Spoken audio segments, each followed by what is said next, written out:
Assalamualaikum warahmatullahi wabarakatuh. Selamat petang.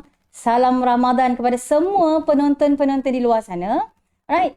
Jadi hari ini sekali lagi bersama dengan Institut Pembangunan dan Kecemerlangan Kepimpinan ILID, Kementerian Belia dan Sukan untuk sesi perkongsian.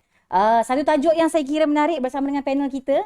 Ada awal-awal dah nampak dah panel. Kejap lagi saya akan perkenalkan kepada anda semua. Jadi tuan-tuan puan-puan semua, sebelum kita pergi lebih jauh lagi, kita mohonlah semua like, share dan war-warkan kepada semua sesi perkongsian kita pada hari ini. Tajuk dia saya kira menarik dan pengalaman-pengalaman yang akan dikongsikan oleh ahli panel ni cukup orang kata berkesan, bermakna dan menyentuh perasaan lah. Kan?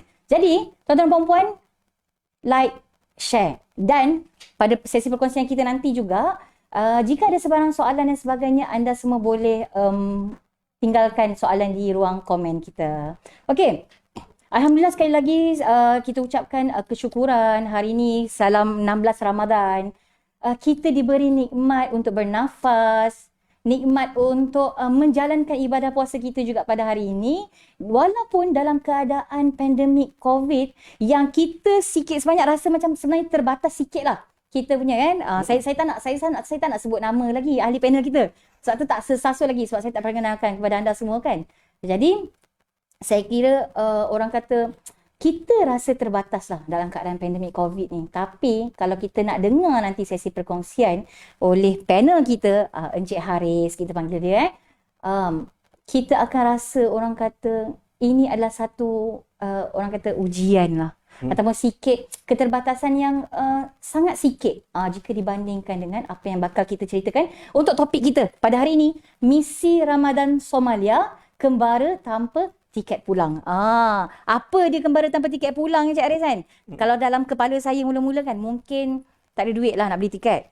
Ataupun mungkin Cik Aris nak terus menetap kat sana ke kan? Alright. So itu perkara-perkara yang macam tergambar di fikiran lah waktu kita milih tajuk ni. Jadi sebelum pergi kepada soal seterusnya, suka saya nak berkongsi sedikit lah. Orang kata siapa panel kita kat sebelah ni? Orang dia kecil, molek kan? Alright, manis daripada awal tadi kita jumpa memang senyum macam tu lah. Alright, so saya amat berterima kasih dan mengalu-alukan kedatangan Cik Haris, right? Cik Muhammad Haris Syarim, pengurus Islamic Relief Malaysia. Betul? Pertubuhan Islamic Relief Malaysia. Saya nak tahu apa benda Islamic Relief Malaysia. Kejap lagi Encik Haris akan kupas, akan share lah dengan kita apa benda tu sebenarnya kan. Right, berasal daripada Teluk Panglima Garang Selangor. Memang anak jati Selangor. Right, sekali lagi merupakan pengurus Islamic Relief Malaysia, mendapat pendidikan awal di Sekolah Menengah Agama Persekutuan Kajang ataupun lebih dikenali dengan SMAP Kajang. Seterusnya melanjutkan pengajian di Universiti Malaysia Sarawak dalam jurusan Bioteknologi Sumber. Betul Betul. Bioteknologi Sumber.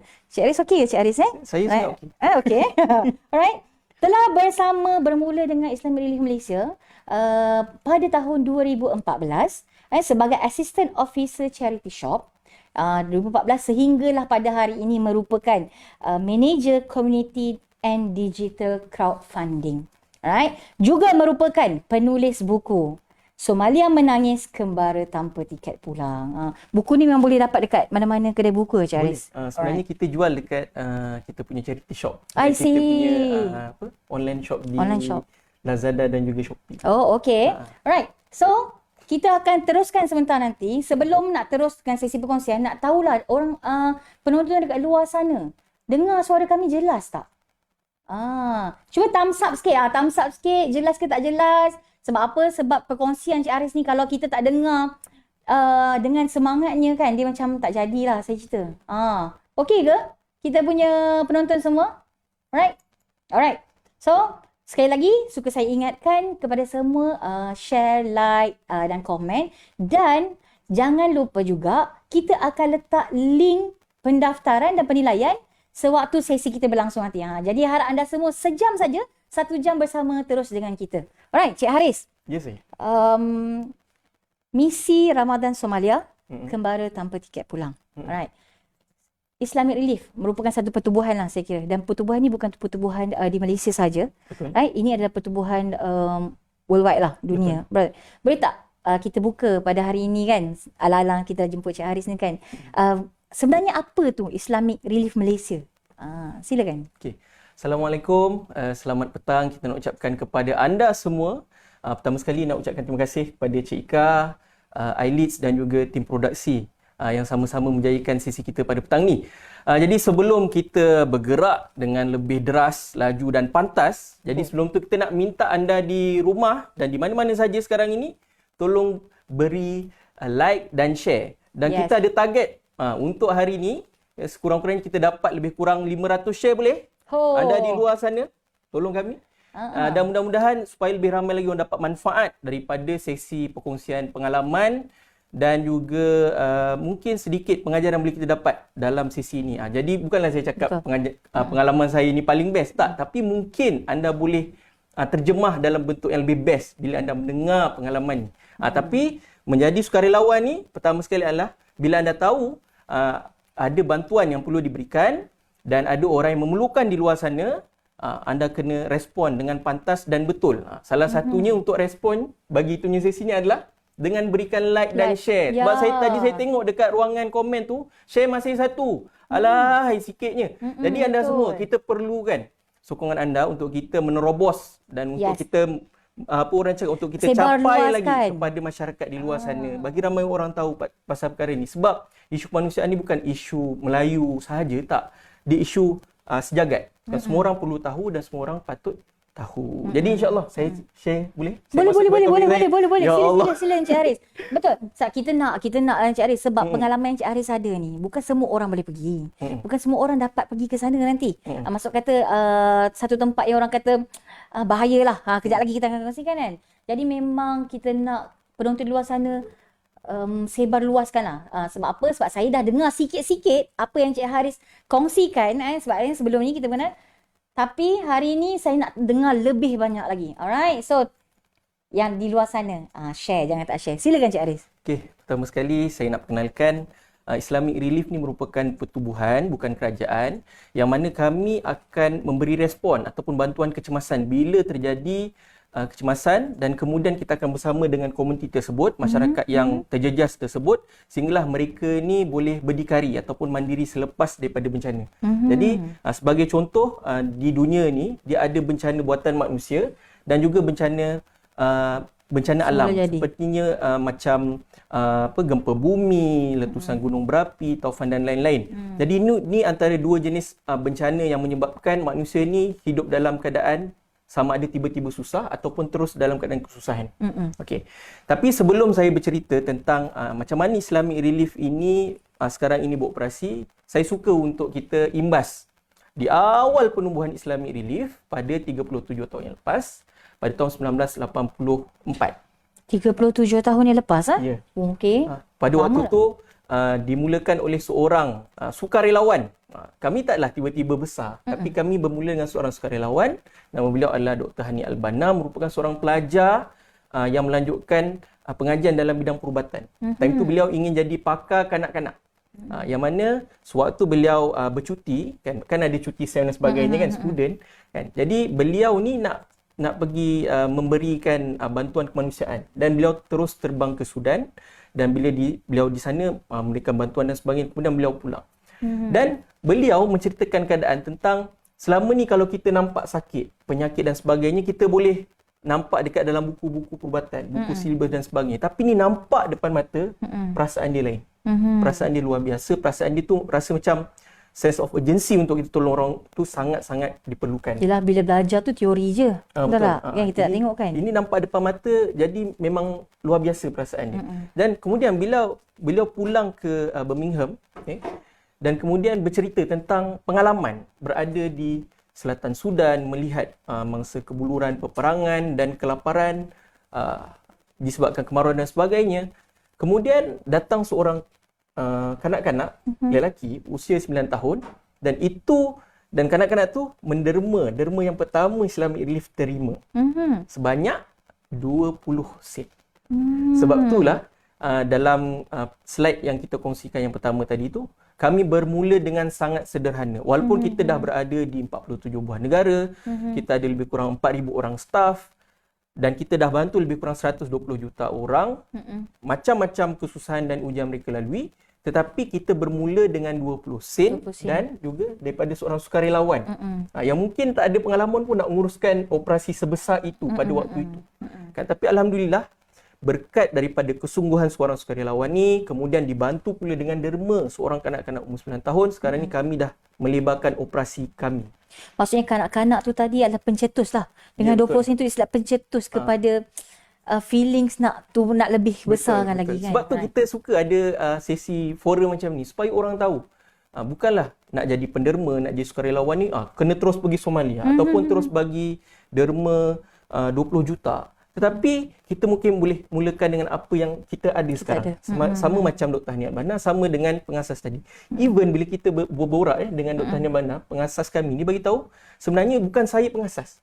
Sangat humble. Kan, bagi orang yang dah mengasaskan NGO yang besar. Tapi beliau cakap bukan saya asaskan, tetapi kanak-kanak tersebut. Dan orang yang menyokong sekeliling dia pada waktu orang pun tak percaya NGO akan jadi sebesar ini. Kan? Dan itulah sekarang ini kita dah berada di Malaysia, kita ditubuhkan pada tahun 2005 dan kita membantu semua orang yang perlukan bantuan. Tidak semestinya Muslim saja, non-Muslim, apa-apa latar belakang agama, kaum dan juga kefahaman politik.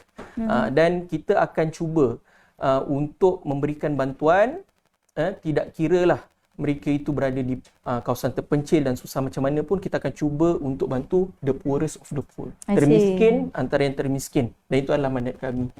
Dan alhamdulillah disebabkan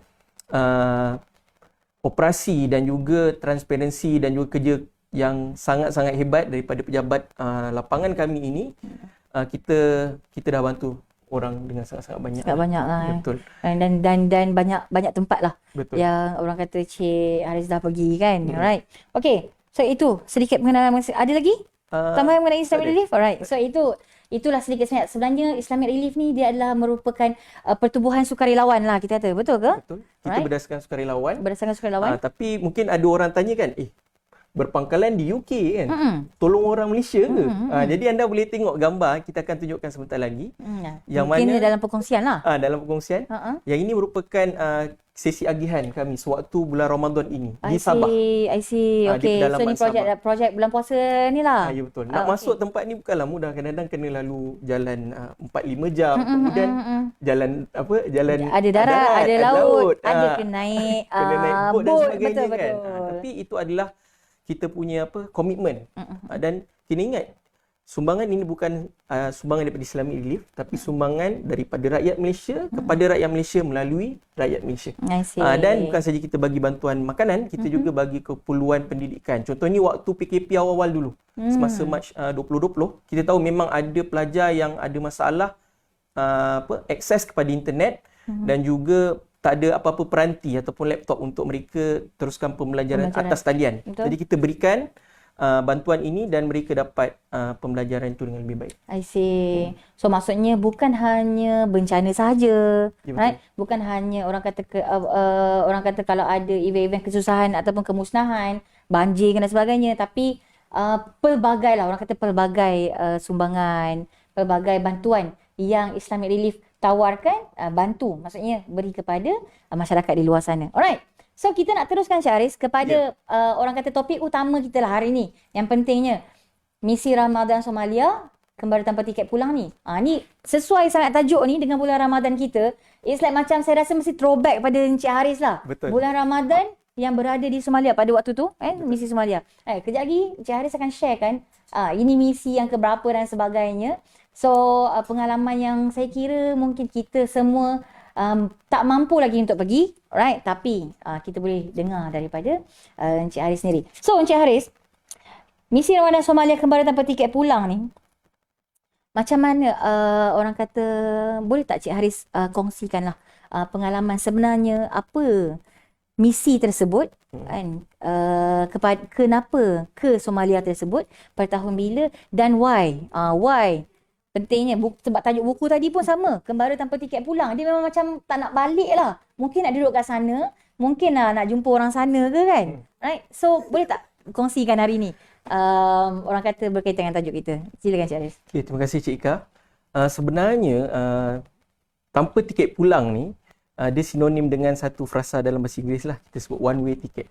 Perjalanan satu tiket saja, pergi saja, dan kita tak ada ketentuan untuk balik ke tak. Kenapa? Kenapa bila kita sebut pasal frasa tu, kita nampak dalam satu keadaan pengembaraan yang tak ada pulangnya, kepulangannya, tak certain. Kan? Jadi bila kita bila saya sendiri, saya sebenarnya tak pernah keluar negara tau pada tahun sebelum tahun 2017. Tak pernah keluar negara, tak pernah terfikir pun untuk sampai Afrika dan sebagainya. Cuma saya teringat lagi sewaktu saya mula-mula bekerja pada tahun 2014. Waktu tu kawan ada tanya saya, bila mereka nampak ada ada colleagues ataupun rakan sejawat dan rakan setempat kerja ni, mereka ditugaskan ke luar negara untuk misi kemanusiaan, memberi bantuan, agihan dan sebagainya.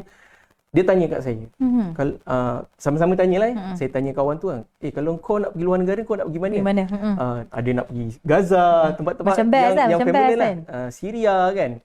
Ada nak pergi Yaman, sebab tempat tu kan waktu tu ramai orang tahu kan. Tapi saya secara spontan, saya sebut kat kawan saya, aku rasa kalau aku nak pergi tempat lah, nak pergi misi, kalau diberi pilihan, nak pergi Afrika.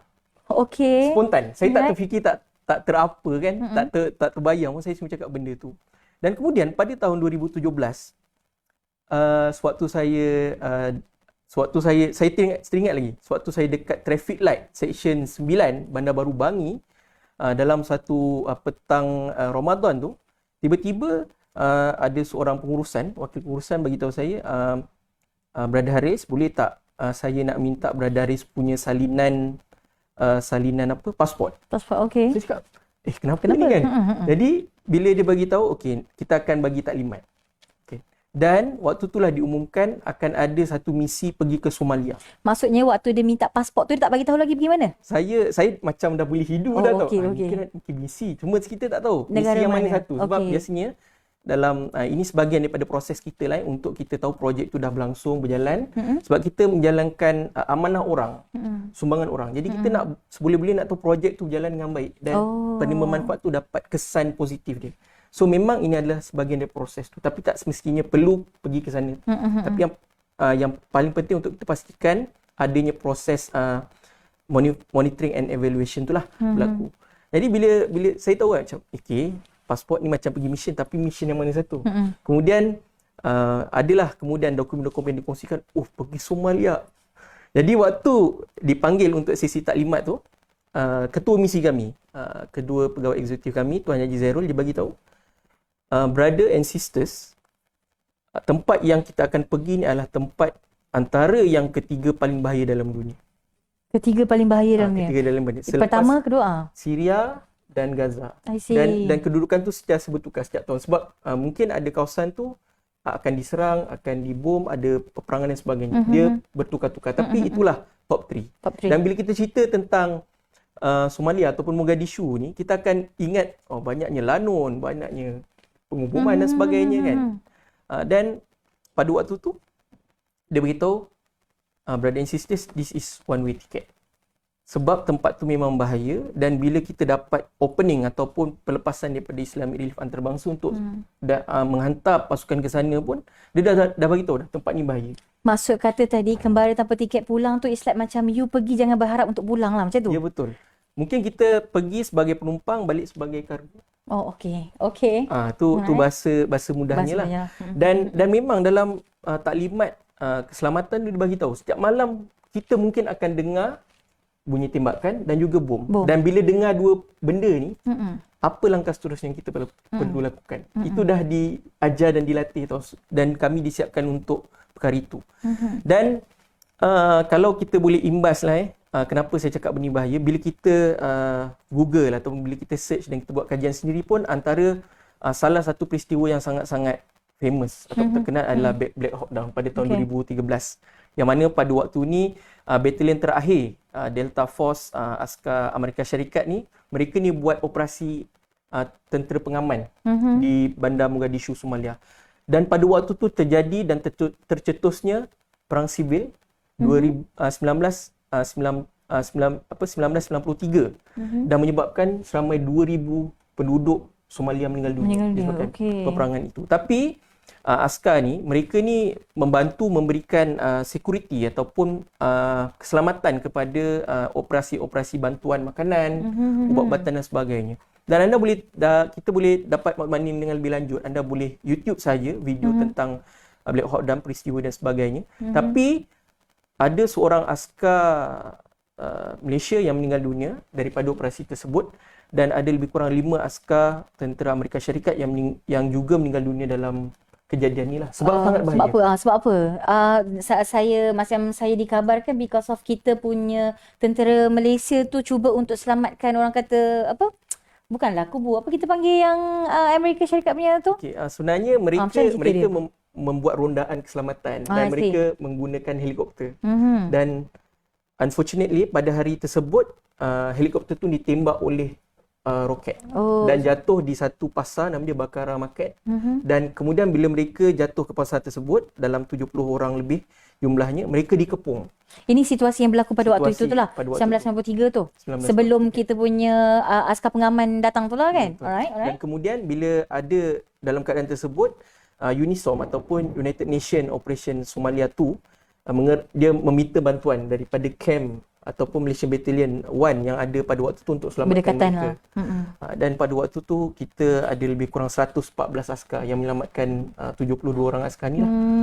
Dan sejak itulah sinonimnya Malaysia dengan Somalia. Bila kita berborak pun dengan orang-orang yang berada di sana, mereka bila sebut pasal Malaysia, bagus, help. Maksudnya dia bantu. Maksudnya memang dikenali dengan orang kata bantuan lah kan. Alright.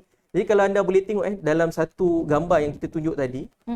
Gambar mana? Gambar yang sebelum ini. Right. Okey. Ini adalah letupan yang terjadi pada Oktober 2017. I see. Beberapa bulan selepas kami pulang, dan letupan ini telah membunuh lebih kurang 1,000 orang nyawa di sana. Ini bangunan apa ni? Dia macam perumahan ke ataupun kompleks ke? Kompleks lah. Right. Dan biasanya memang itulah situasi di Somalia ni. Kita akan kedengaran letupan setiap malam dan sebagainya. Sebab itulah tanpa tiket pulang tu. Okey, Cik Aris. Saya nak Cik Aris mulakan sebabnya Cik Aris pernah berkongsi tadi lepas dah bagi pasport dan sebagainya, lepas dah orang kata sebelum pergi mesti ada training tertentu kan, kursus-kursus keselamatan, apa benda kalau orang kata berlaku kecemasan, apa yang kita nak kena buat, tindakan dan sebagainya kan. Alright. Ada satu, saya tertarik Cik Aris nak cakap yang sebelum pergi tu memang kena tulis wasiat. Ya betul. Kami setiap kali pergi ke macam mana? Dipesan sebab saya pergi ke tempat ke Mogadishu Somalia ni 2 kali, 2017 dan 2019. Jadi setiap kali sebelum pergi tu kita menulis wasiat. Dan wasiat tu diserahkan kepada orang yang pemegang amanah. Dan kalau jadi apa-apa kepada kita, wasiat tu diserahkan kepada ahli keluarga lah. Sebab tempat ni memang bahaya. Kerana pada Januari sampai Mac 2017 tu, ada 14 orang petugas kemanusiaan, NGO macam kami, ditangkap dan tidak dijumpai. Jadi situasi dia sangat bahaya. Ada pun satu kisah tu, NGO saya tak perlu sebut nama dia, tapi dia dalam satu kompleks yang dikawal rapat. Tetapi pagi esoknya, dia hilang dan ada kesan-kesan pencerobohan dan beliau diculik. Seorang jururawat daripada Jerman kalau tak silap saya. Okey, Cik Haris pergi sana buat misi ni. Adakah, yalah selalu kita tengok misi misi kemanusiaan ni kan, kalau kita tengok dalam gambar-gambar, video-video kan, okey pakai vest, right? Lepas tu pergi hantarkan serah makanan, right? Bila nak keluar ada orang yang kawal dan sebagainya. So keadaan dekat Somalia macam mana? Adakah maksudnya memang bila you datang kat sana, landing dekat mana? Adakah macam diorang macam very open heart, macam okay, maksudnya kami memang memerlukan bantuan lah, right? Adakah boleh macam tunjukkan you ni siapa, daripada mana, bantu atas dasar apa? Macam mana? Okey, kita terus masuk Ya. Okey, sebenarnya nak sampai ke Mogadishu Somalia ni kali pertama, dan bagi saya itu adalah flight antarabangsa yang pertama tu sangat mencabar lah. 39 jam flight untuk sampai ke sana, transit di Istanbul. Dan kemudian bila sampai ke sana, keluar saya daripada airport, orang yang menerima kami ataupun orang yang menguruskan kami di sana, kita ada pejabat Islamic Relief Somalia yang telah beroperasi di sana sejak daripada tahun 2014 untuk bantuan musim kemarau di sana. Dia bagi tahu, Brother Haris, you baru keluar daripada tempat yang paling selamat dekat Somalia. Somalia. Jadi maksudnya bila kita fikir dengar dan perkataan tu, maksudnya bila keluar ni tempat lain tak selamat ke? Betul. Rupanya pengkalan udara mereka adalah airport mereka. Jadi kita nampak airport mereka ataupun mereka punya lapangan terbang ni dikelilingi dengan anti-aircraft missile. Maksudnya misal anti pesawat. Maksudnya apa-apa saja objek yang terbang lalu yang tak dapat dikenal pasti ataupun mungkin ada motif menceroboh, mereka akan ditembak jatuh oleh roket tersebut. Jadi untuk sebuah pesawat mendarat di lapangan terbang antarabangsa Aden Abdullah nama dia, dia kena precise, dia kena tepat dalam koordinat tersebut, dalam laluan tersebut, kerana untuk elakkan perkara tak diingini berlaku lah. Jadi bila kita keluar daripada lapangan terbang tu, kita nampak askar, ramainya askar beratur dan semua pegang AK-47. Bagi adik-adik di dalam session ni main game contoh macam PUBG Mobile kan ada AK-47. Mungkin time tu kita cakap ni senjata dalam game je. Tapi anda boleh bayangkan perasaan kami nampak AK-47 tu di jalanan, di dalam airport, di dalam pejabat. Itu adalah satu langkah untuk mereka jaga keselamatan di sana. Dan keluar saja daripada airport, kita nampak kereta kebal berbaris. Dan kita lalu Mogadishu ataupun bandar tersebut seolah-olah kami lalu kubu tau. Mogadishu ni dia punya ibu negara. Ibu negara bagi Somalia. Kami seolah-olah lalu kubu yang mana tinggi mereka punya dinding tu 4 ke 5 meter. Dan setiap tembok ataupun pengkalan tersebut ada 2 menara. Menara yang pertama ada penembak hendap ataupun orang sebut sebagai sniper. Satu lagi menara tu roket RPG. Roket propel grenade. Memang standby lah tu. Memang standby. Kalau jadi apa-apa saja, mungkin kat situ akan terjadi sedikit peperangan. Jadi bila Cik Ika tanya tadi, bila mengetahui keadaan tersebut kan, apa perasaan kami? Sudah tentulah kami tak boleh didedahkan kepada orang awam. Kerana kita kena faham, dalam keadaan biasa, askar, polis, ahli politik ataupun kepimpinan negara dan juga petugas kemanusiaan ini adalah sasaran mereka-mereka yang bersenjata ni untuk mereka lancarkan serangan bom dan sebagainya. Jadi kami perlu dikawal ketat. Contoh macam saya sendiri nak bergerak masuk dalam kamp pelarian dan sebagainya, kita dikawal rapi oleh 2 orang tentera. Nak bergerak, contohnya macam kami kena konvoi tau. Depan ada truk tentera, belakang ada truk tentera. Yang ada machine gun 60 kaliber yang mungkin boleh jatuhkan helikopter ataupun boleh musnahkan kereta kebal. Itu situasi dia.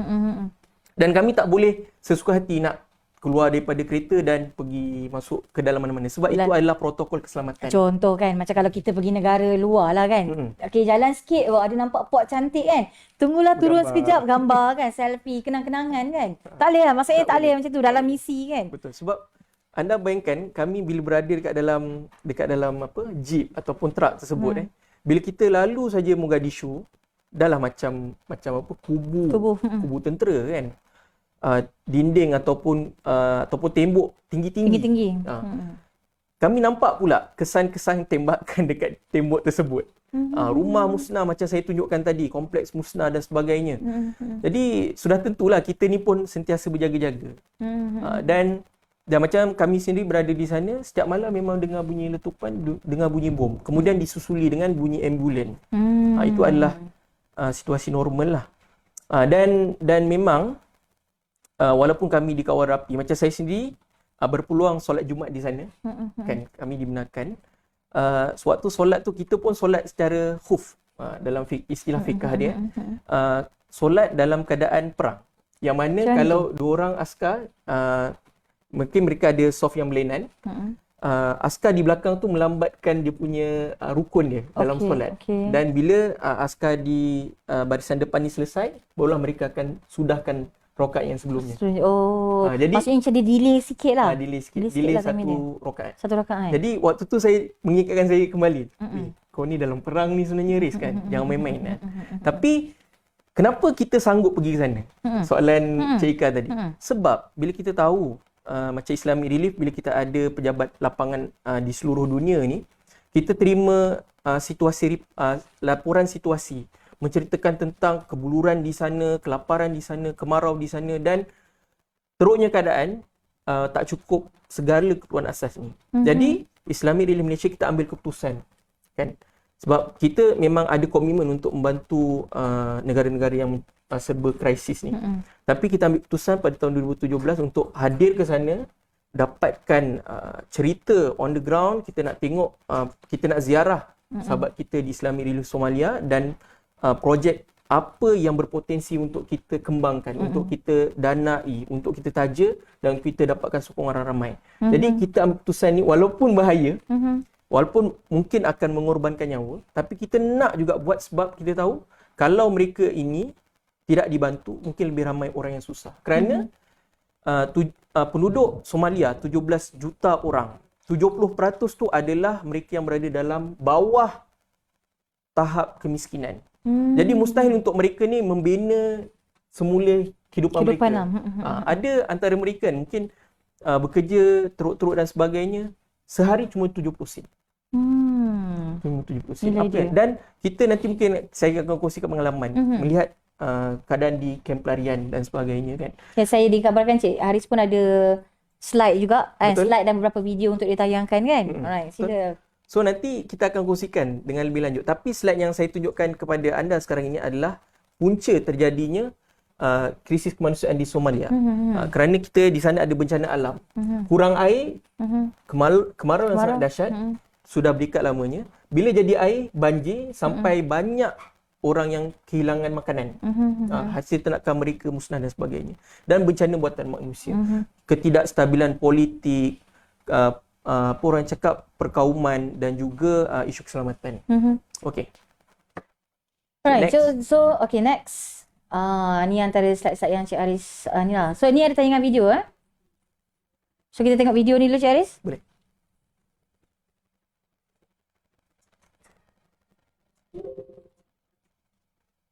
Okey, itu video sedikit sisipan yang mana itulah situasi bila saya cakap letupan setiap hari terjadi tu macam mana. Dalam keadaan macam inilah, orang tengah berkumpul ramai-ramai, tak tahu apa jadi, tiba-tiba meletup.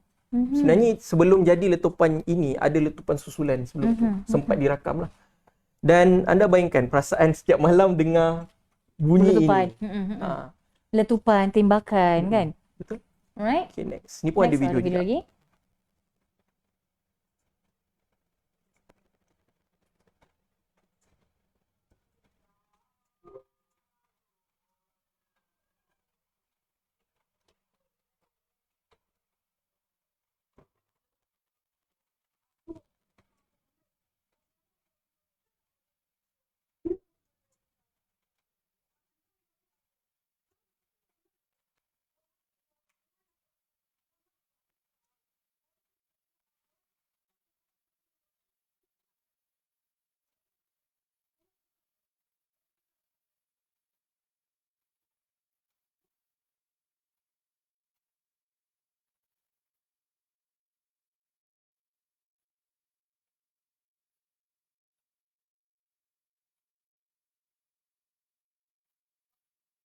Okey.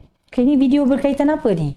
Ini apa yang berlaku? Ingat tak video ingat tak gambar yang kita tunjukkan awal-awal tadi yang 1000 orang meninggal dunia. Ini adalah letupan tersebut.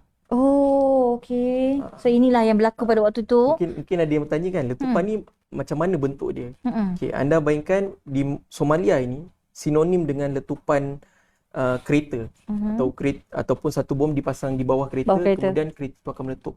Tetapi untuk letupan ini, serangan ini adalah bila mana satu kontena bawah tu dipenuhi dengan bahan letupan.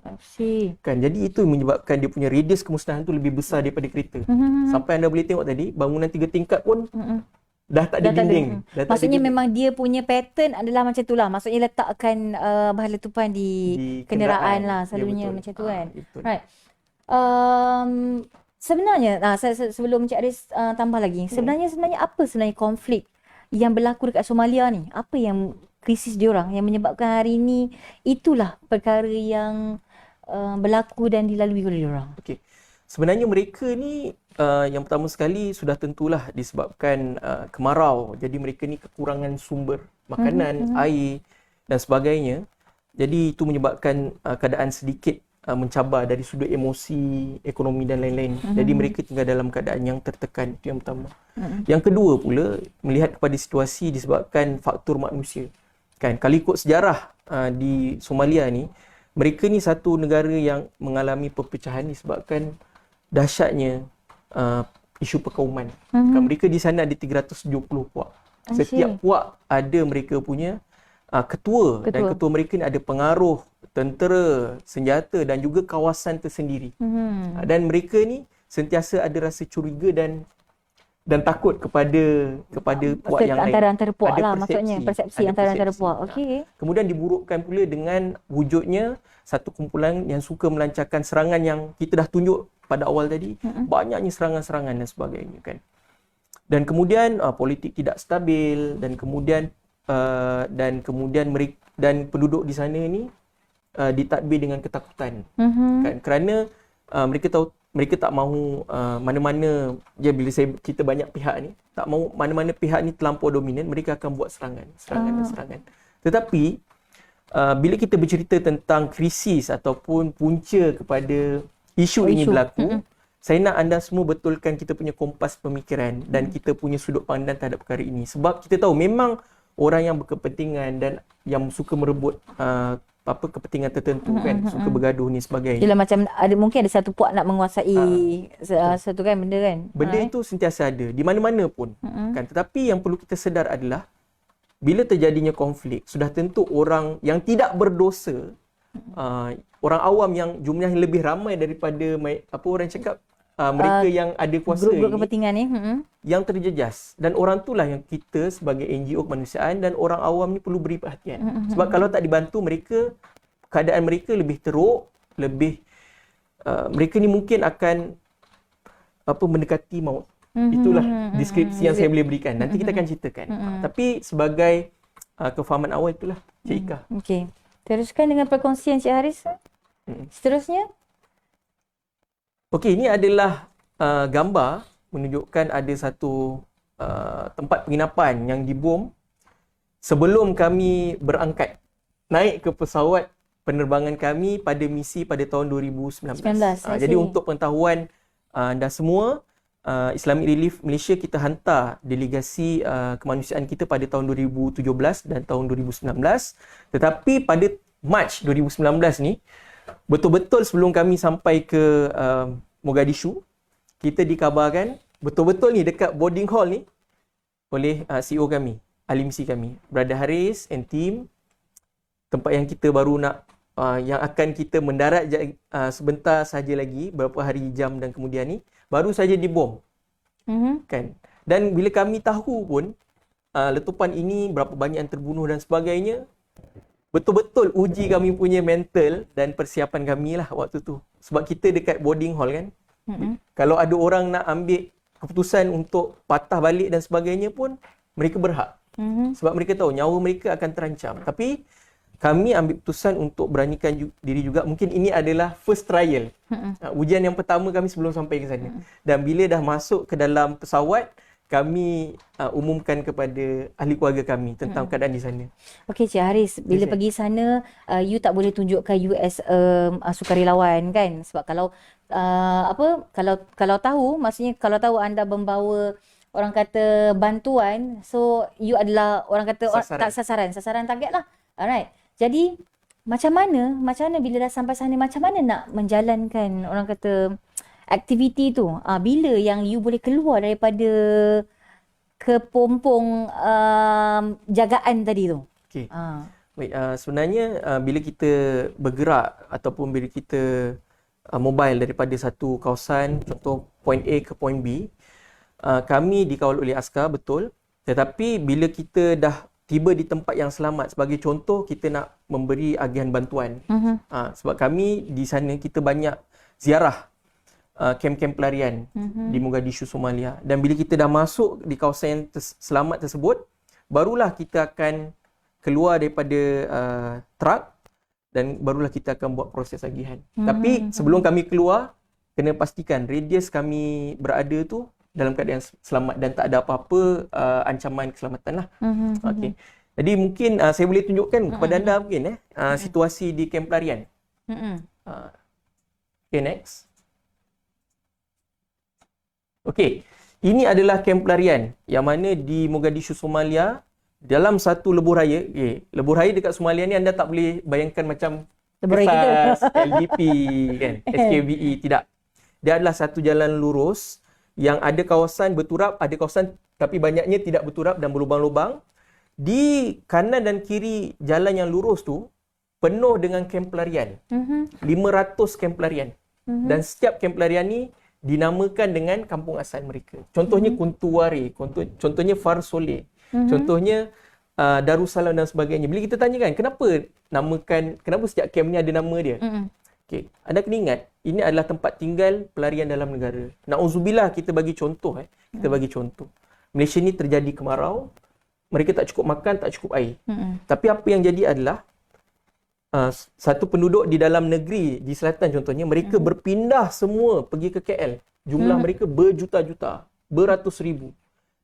Dengan harapan sampai ke KL ni dapat makanan, dapat tempat tinggal, dapat air, dapat ubat dan dapat macam-macam daripada NGO.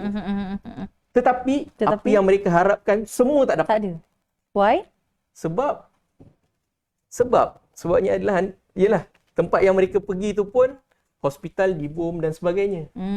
Kan? Faham. Jadi bila kita melihat keadaan tersebut, kenapa nama tu adalah nama kampung asal, supaya bila mereka berpindah, contohnya si ibu dan anak pergi dulu ke Mogadishu. Mereka akan, contohnya mereka adalah penduduk kampung Kuntuwari. Mereka pergi ke kem Kuntuwari di Mogadishu. Ayah yang datang lewat kemudian, bila mereka tanya, mana kem Kuntuwari? Okey, dah tahu senang. dah. Itu Inilah adalah tempat kem dia. dia. Betul. I see. Jadi bila bercerita tentang kem ni, itulah mereka. Mereka tak tinggal macam kita. Mereka tinggal dalam satu kemah yang sangat usang, yang mana kemah tersebut dibuat daripada ranting, dahan kayu, diikat pula dengan plastik, getah dan sebagainya, ditutup. Diselimut dengan Macam tadi tu. Maksudnya dia sebenarnya bukanlah kemah proper macam kita kat sini kan, ada kemah yang selalu kita beli tu kan.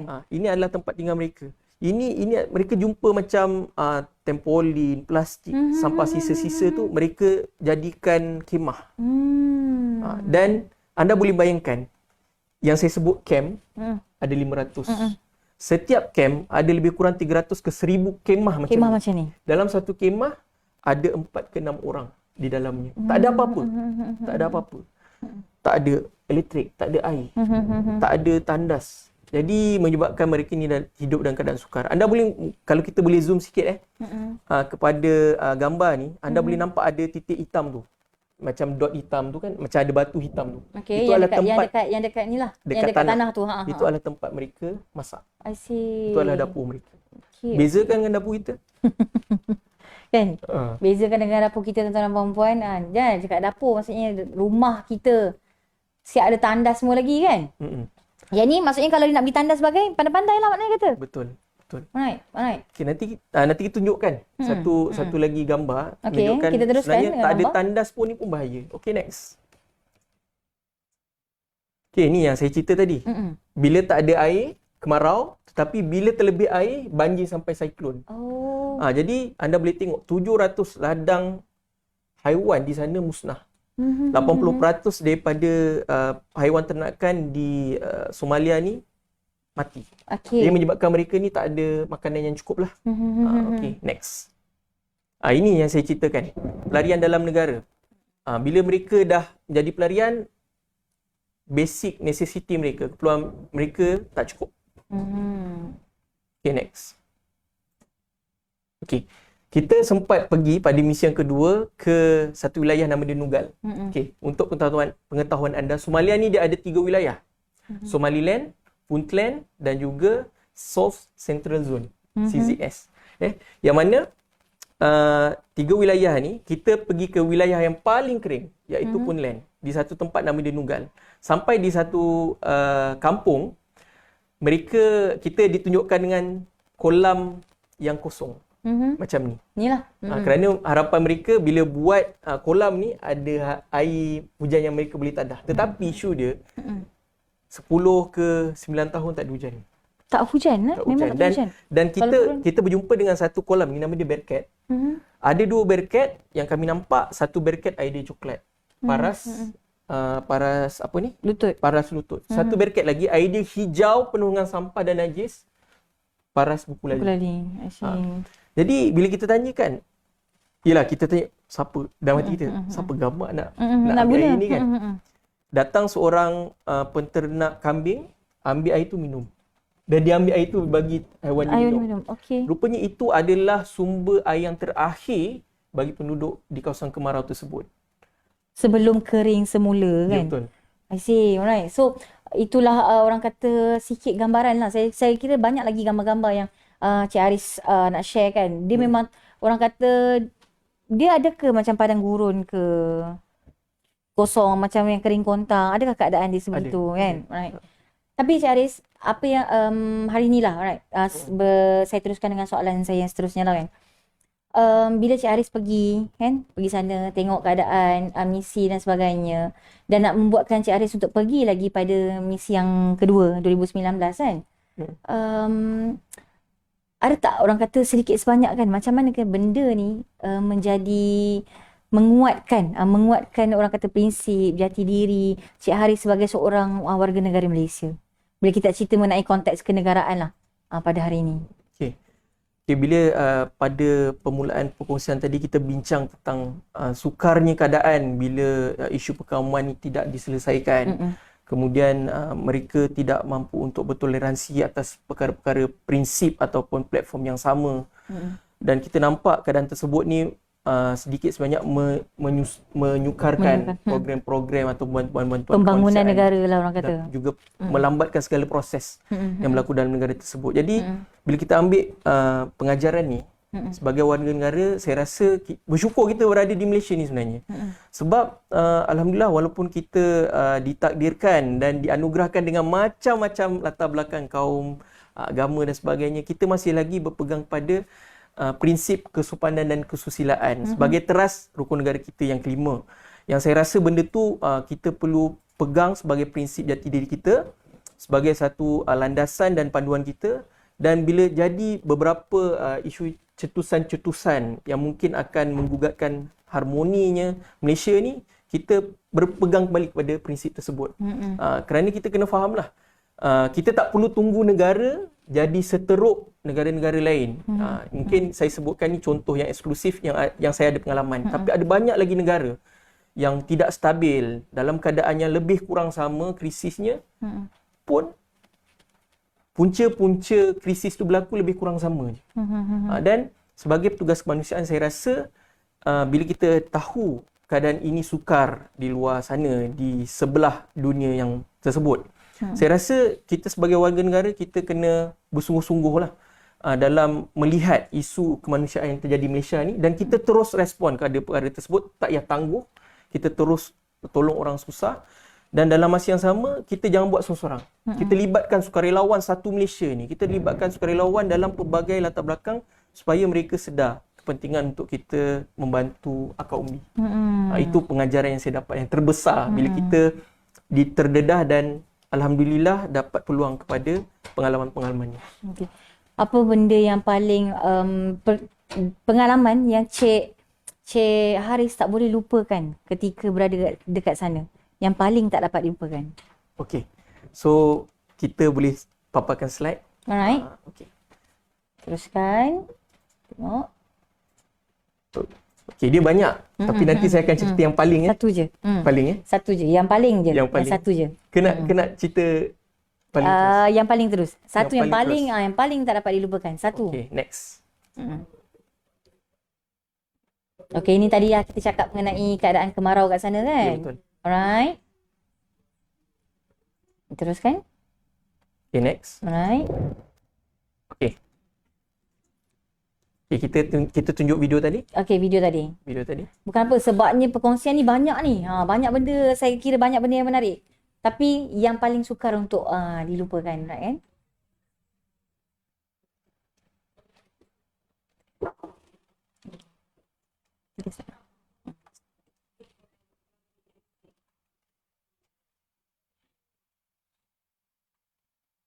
Okay, kita patah semula kepada gambar tadi. 3 orang macam tu. Okay. Alright.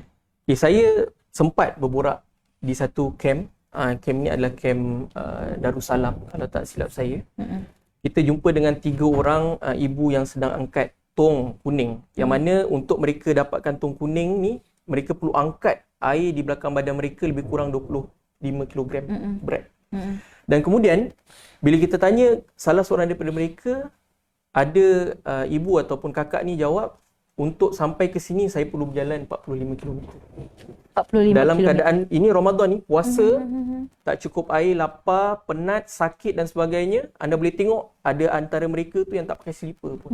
Ni adalah keadaan yang sangat panas. Sangat-sangat dahsyat. Kan? Jadi bila kita tanya kan, apa sebenarnya yang menyebabkan mereka termotivasi nak berjalan sejauh itu? Jadi bila kita tanya, anak saya dekat camp tu, tak cukup air, tak cukup makanan. Jadi kalau kita tak ambil air, mungkin dia akan meninggal dunia. Jadi bila kita tanya yang lain, dia cakap, saya ni terpaksa ambil air untuk sediakan minuman kepada anak saya yang baru lahir semalam. Maksudnya, disebabkan dia sendiri lama tak makan, lama tak minum, dia tak boleh hasilkan susu badan untuk anak dia minum tau. Jadi bayangkan seorang ibu yang tengah berpantang Baru lahir kan? Baru lahir semalam lah. Right? Berjalan 90 km untuk dapatkan air dalam keadaan lemah, penat, berpuasa dan sebagainya. Dia kendalikan juga misi ni ataupun dia punya usaha ni kan. Dan saya tunjukkan video tadi. Yang mana bila sampai ke kamp pelarian pula, ke tempat mereka tinggal tu, rupanya air yang mereka minum tu tak selamat dan tak patut diminum oleh kanak-kanak berusia 2 tahun. Kita kembalikan semula kita punya bayangan di Malaysia kan. Kalau ibu itulah baru lepas melahirkan anak, macam mana kita punya rawatan terhadap ibu? Penjagaan dan sebagainya. Kita ada andura dan sebagainya kan untuk dapatkan betul-betul penjagaan yang sangat-sangat baik. Tapi di Somalia tak ada semua benda itu sebabkan isu yang berlaku. Dan anda bayangkan bila saya masuk ke dalam satu kamp pelarian tersebut namanya Farsoli, itu adalah kamp yang pertama yang saya masuk selepas tiba di Mogadishu. Kami dikejutkan, kami satu delegasi misi dikejutkan dengan khabar seorang kanak-kanak umur 2 tahun meninggal dunia. Disebabkan tak cukup makan, sakit dan tak ada vaksin. Kemudian kita tanya ibu ni, apa jadi ke anak ni kan, nama dia Adel. Saya cakap, lepas tu ibu tu bagi tahu sebenarnya dia baru lahir semalam, tapi sepanjang 2 minggu dia sakit, saya berdoa supaya anak dia mati cepat. Kita pun macam, kenapa kan? Kenapa doa macam tu? Apa dalam dunia, apa dunia ni dah berlaku kan sampai ibu doakan anak dia mati. Rupanya anak ni dia sakit. So bila tak makan, dia punya tekak sampai ke usus ni kering tau. Dia punya tracheal system kering. Dan bila minum air dan sebagainya, benda tu akan melukakan. Oh, okey. Dan kemudian bila dah terlampau lemah, bayi tersebut dah tak boleh bercakap dah. So 2 minggu yang terakhir tu senyap saja. Senyap. Terbaring lah mana terus kata. senyap, dah tak bernyawa. Jadi bila kita borak dengan Islamic Relief Somalia, petugas yang memberikan bantuan di kamp pelarian tersebut, dia cakap kamp pelarian ni baru 2 minggu dibuka. Maksudnya Adel dan ibunya sampai ke kamp pelarian tersebut pada minggu yang terakhir dia hidup. Rupanya sepanjang itu adalah kematian yang ke-54 di tempat tersebut, di kamp tersebut. Di kamp tersebut. Maksudnya sebelum arwah Adel ni meninggal dunia, ada lagi 27 orang kanak-kanak dan bayi yang mengalami meninggal dunia setiap minggu. Yang mengalami nasib yang sama lah, orang kata sama jugalah keadaan. Jadi bila kita dapat tahu perkara ni kan, saya sendiri bila pulang ke Malaysia, ke tanah air, memang kita nampak makanan depan mata ni pun tak boleh nak kunyah, tak lalu. Tak boleh nak suap sebab perkara itu.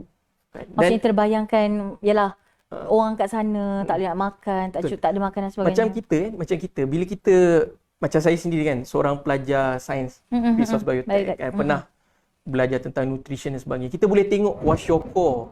Boleh tengok dalam konteks tu badan kurus, perut kembung, buncit dan sebagainya kan. Kita boleh tengok dalam konteks. Tapi anda boleh bayangkan depan mata nampak macam tu. Keadaan yang berlaku. Dan mereka bingung dan sebagainya. Itu adalah disebabkan mereka ni ada demam yang tak dapat dirawat lah.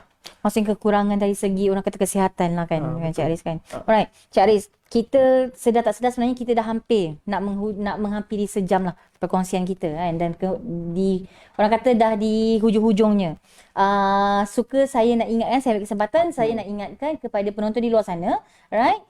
Kita dah kongsikan link pendaftaran dan juga penilaian. So boleh klik link tersebut untuk isikan pendaftaran penilaian, mana yang perlukan slip kehadiran sebagai tambah kepada kursus anda. So boleh isikan pendaftaran dan penilaian tersebut. Dan terima kasih untuk setia bersama dengan kami sehingga ke hujung episod ni. So Cik Haris, orang kata ni last round lah. Last round lah. Saya nak ending. Apa dengan pengalaman Cik Haris ada ni, right? Apa pengalaman orang kata pesanan-pesanan lah, ataupun sharing sedikit sebanyak yang Cik Haris boleh bagi tahu ataupun share dengan kita punya penonton, belia dan sebagainya di luar sana, kepentingannya ada negara kita yang orang kata cukup serba-serbi ni pada hari ini. Okay, baik. So saya ada 3 pesanan ringkas. Yang pertama, harus kita ingat orang yang miskin bukan saja tinggal di Somalia tetapi juga ada di Malaysia. Dan mereka hidup sebelum, semasa dan selepas bulan Ramadan. Jadi aktiviti kesukarelawanan ni untuk kita jadi volunteer ni tak patut berada pada bulan Ramadan saja. Sepanjang tahun kita kena teruskan. Dan anda boleh mendaftar juga sebagai sukarelawan Islamic Relief. Nanti kita akan kongsikan link di bawah ini. Dan anda boleh kongsikan idea bernas anda, jaringan network anda dan juga apa saja yang boleh membantu projek kemanusiaan. Itu yang pertama. Yang kedua, walaupun Islamic Relief, bila kita nampak situasi yang sukar dan kita dah pun berjaya bina telaga air di sana. Alhamdulillah kita dah bina 4 buah telaga air. Maksudnya Malaysia bantu. Alright. Dan dah keluarkan air dah pun. Projek-projek ini, alhamdulillah. Kita kena sedar sebenarnya orang yang masih berada dalam keadaan sukar, tak cukup air, tak cukup makanan, angka mereka masih lagi ramai. Sekarang ini dilaporkan oleh Badan Pertubuhan Bangsa-Bangsa Bersatu, 820 juta orang hidup dalam keadaan kebuluran sekarang ini. Walaupun dah banyak dah kita bantu. Jadi kita perlukan sokongan orang ramai untuk kita boleh dan mampu bantu, sama ada dari segi dana ataupun dari segi pelaksanaan projek. Itu yang kedua. Kemudian yang ketiga, melihat kepada isu yang berlaku, sudah tentulah nasihat saya adalah untuk kita ambil jalan kesederhanaan dalam apa pun. Janganlah terlampau pasif dan jangan terlampau ekstrim, melampau-lampau dan melampaui batas. Sama ada dalam isu yang sekarang ini sangat sensasi, yang politik, perbezaan perkauman dan sebagainya. Kita ambil jalan moderate. Kalau ada isu, kita dialog dulu. Kita bincang dulu. Kita guna jalan damai dan perdamaian sebelum kita pergi pada konsep untuk lawan, untuk apa-apa sajalah yang boleh mencederakan pihak yang lain. Maksudnya terus ke arah keganasan lah. Ya betul. Ini nasihat saya terutama kepada belia-belia di luar sana yang bersemangat dan ada tenaga kan. So pilih jalan yang ini dulu dan tak perlu pun untuk kita pergi kepada very dark side tersebut. Kerana saya dah nampak depan mata saya sendiri sangat-sangat ugly dalam keadaan dah ada orang susah, kemudian tak mampu untuk kita bina dan perbaiki keadaan tersebut. Jadi kita ambil pengajaran ni untuk kita bina tanah air kita dengan apa-apa jalan sekalipun, sebagai seorang sukarelawan, sebagai seorang negarawan dan warga negara yang bertanggungjawab. Okay. Dan bagi anda di luar sana yang ingin memberikan sokongan, mungkin nak bersedekah waktu Ramadan ni, kita ada paparkan juga e-card ataupun poster-poster supaya anda boleh berbuat demikian. Dan insya-Allah melihat kepada isu kemanusiaan ini juga, ini dalam pesanan yang ketiga ni lah, kita kena seimbang. Walaupun saya cerita tentang isu yang terjadi di Somalia, di dalam Malaysia pun kita tahu ada lagi mereka yang tak cukup makan dan serba-serbi perlu dibantu. Dan kita rasa menjadi NGO macam kami beroperasi secara antarabangsa, kita bantu di dalam dan di luar negara. Tetapi untuk membantu orang yang susah, kita tak boleh harapkan kerajaan sahaja, kita tak boleh harapkan penerima swasta saja ataupun corporate saja, dan kita tak boleh harapkan NGO saja. Tapi kesemua pihak ini termasuk anda yang sedang menonton, perlu kita gemblengkan tenaga kita dan kita kerjasama untuk kita membantu mereka yang memerlukan. Itulah pesanan saya buat pusingan terakhir ini, Alright. Cik Ika. Maksudnya Cik Haris, tak semestinya nak tunggu kita kaya. Betul. Tak semestinya nak tunggu kita berharta. Ataupun maksudnya orang kata kuat tenaga dan sebagainya untuk kita menyumbang. Maksudnya banyak perkara yang kita boleh bantu, sumbangkan. Right? Ingat tadi cerita pada awal pengasas Islamic Relief ni lah kan. Dengan hanya 20 sen tu mencetus kepada hari ni Islamic Relief tu lebih besar orang kata menjalankan misi bantuan kepada seluruh negara lah kita katakan yang memerlukan. Alright. Dan apa orang kata Cik Aris, ingatan kita, maksudnya reminder pada diri kita lah. Alright. Mungkin kadang-kadang kita rasa macam isu hari ni lah, maksudnya COVID ni macam membataskan pergerakan kita, tak boleh buat itu, tak boleh buat ini. Banyak orang kata nikmat-nikmat yang sedikit terhalang kan, berbanding dengan keadaan sewaktu sebelum pandemik. Orang kata itu pun kita dah macam alah, tak boleh buat tu, tak boleh buat ni dan sebagainya, right? Tapi cuba kita jangan pandang kepada orang kata orang yang senang dan sebagainya, tapi cuba sekali-sekala orang kata kita tengoklah kepada orang yang mungkin jauh lebih susah daripada kita kan, right, Cik Haris? Dan semestinya, ni saya lah, dan semestinya bagi saya kalau dalam konteks kita kata sembang kenegaraan tu, right, walaupun bulan Ramadan kan, sedikit sebanyak kita kena ambil tahu dan cakna mengenai apa perkembangan-perkembangan yang berlaku dalam negara kita kan, dan pengalaman-pengalaman yang sebeginilah kan, yang orang kata membantu kita sedikit sebanyak, orang kata mendatangkan rasa syukur dengan apa nikmat yang kita ada hari ini, right, barulah kita boleh bersama-sama mengembeling tenaga untuk meneruskan keamanan negara kita Malaysia ni dan juga secara keseluruhannya dunia. Right, Cik Haris? Betul. Right. So, kami di iLead berterima kasih banyak-banyak kepada Encik Haris kerana sudi orang kata hadir bagi sesi perkongsian. Saya kira sebenarnya banyak lagi benda yang Encik Haris tak kongsikan lah. Sebab banyak slide yang Encik Haris dah sediakan untuk kita, tapi because of kekangan kita, masa kita yang sangat-sangat orang kata limit, apa orang kata ada limitasi. So mungkin insya-Allah kita akan jumpa di platform yang lain lagi lah. Alright. So saya juga orang kata merakamkan ribuan terima kasih kepada semua penonton di luar sana yang sudi orang kata klik kita punya live hari ini untuk menonton bersama-sama dan mendapatkan sedikit sebanyak orang kata pengalaman, input dan sebagainya untuk sedikit sebanyak menjadikan diri kita seorang yang terus apa orang kata bersyukur dan mengingati antara satu sama lain lah. Alright. So Cik Haris ada lagi? Last? Okay. Mungkin last untuk kita. Last. Ni memang repot kok. Memang last. Kita nak ucapkan terima kasih lah selaku wakil daripada Islamic Relief, nak ucapkan terima kasih kepada iLeads dan juga Kementerian Belia dan Sukan Malaysia kerana menjemput Islamic Relief untuk kita buat sesi perkongsian kemanusiaan ni. Dan kita lihat sebagai seorang warga negara yang bertanggungjawab. Dan anda semua sekarang ini yang sedang menonton, terima kasih anda sudi luangkan masa dan bagi sedikit ruang untuk faham apa sebenarnya yang terjadi. Walaupun di Somalia itu pengajarannya dan situasinya begitu, tapi pengajarannya boleh kita adaptasikan di Malaysia. Itu yang pertama. Yang kedua, bila anda dah menonton, anda dah bagi like, dah bagi share, kita dah pergi ni menerobos ke lebih ramai orang. Anda sebenarnya dah jadi digital volunteer Islamic Relief Malaysia. Dan Islamic Relief sekarang ni, walaupun kita tahu ada kekangan bila COVID ni bergerak, mobility memang satu isu yang bermasalah lah. Mana-mana pun nak buat event tak boleh, kenduri tak boleh kan.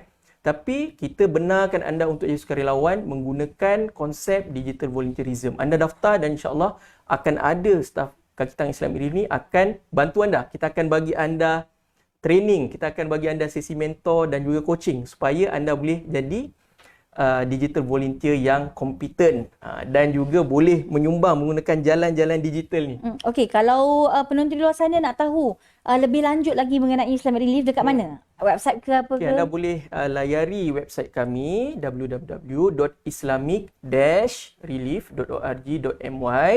Anda boleh pergi get involved. Dalam tu ada borang borang untuk anda isi jadi sukarelawan kami. Ataupun anda boleh hubungi saja telefon pejabat kami di talian 03 8926 3434. 03 8926 3434. InsyaAllah ada kaki tangan kami akan memudahkan hasrat mulia anda untuk jadi sebahagian daripada usia kemanusiaan ini, insyaAllah. Alright, so terima kasih banyak-banyak Terima Encik kasih, Haris. Encik Ika. Sekali lagi saya ucapkan dan anda semua insyaAllah kita akan berjumpa lagi di slot-slot yang akan datang dengan perkongsian-perkongsian daripada ramai lagi panel-panel kita tentang pelbagai orang kata tajuk-tajuk yang lebih menarik. So, terima kasih, selamat berbuka puasa dan salam 16 Ramadan kepada anda semua. InsyaAllah kita jumpa lagi. Assalamualaikum.